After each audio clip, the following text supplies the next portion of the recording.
हमारा के छोड़ अकेला रे ए भाई अरे घुमतिया अपने उमेला रे हमारा के छोड़ अकेला रे हम माजतानी घर ही में बरतानवा रे कटनी कैलस रोपनी कैलस अब सावन में अति क देले बिया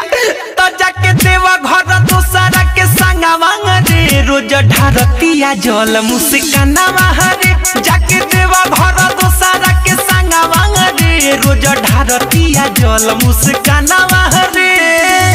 रोज ढारतिया जल मुस्कानवा रे तनिक लागत नहीं ओकर डीजे विकास रीगा सीतामढ़ी रोज ढारतिया जल मुस्कानवा रे रोज ढारतिया जल मुस्कानवा रे presented by Loveland Films Production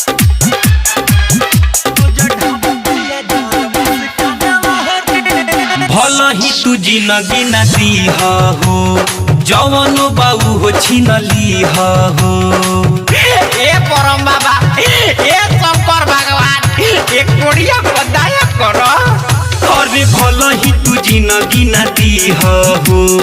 जवन बाबू हो छीन लीह हो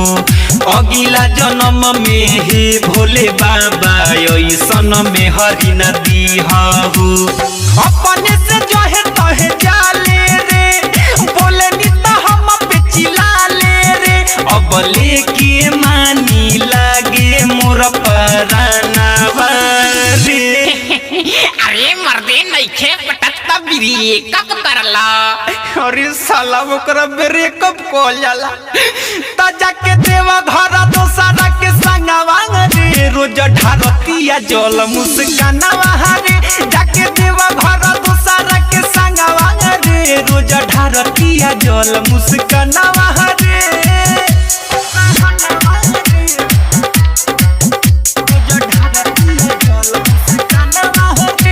presented by Loveland Films Production आप सुन रहे हैं अमित पटेल की आवाज में हमारा के तना को न जाने ले एक गो बात न माने ले अरे मर्दे तब तो बहुत मन बड़ुआ बिया हो भाई अरे हमारा के तना को न जाने ले एक गो बात न माने ले प्यार के हमारा सुन यार वालात से अपना खाने ले कैसे के समझाई रे के करा से दुख बताई रे नहीं पूरा भइल सोचल मोरा यार मानवा रे दादा हो हे शंकर बाबा ओइसन मेहरारू कोनो कुकुरो के मत दीह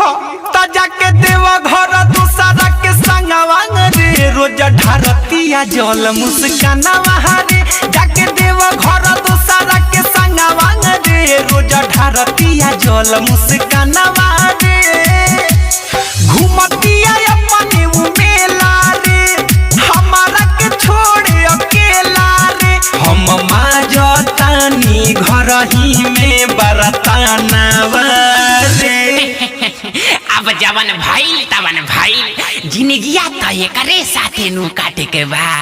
त जाके देवा घर दोसरा के संगवा रे रोज ढारतिया जल मुस्कानवा रे जाके देवा घर दोसरा के संगवा रे रोज ढारतिया जल मुस्कानवा रे।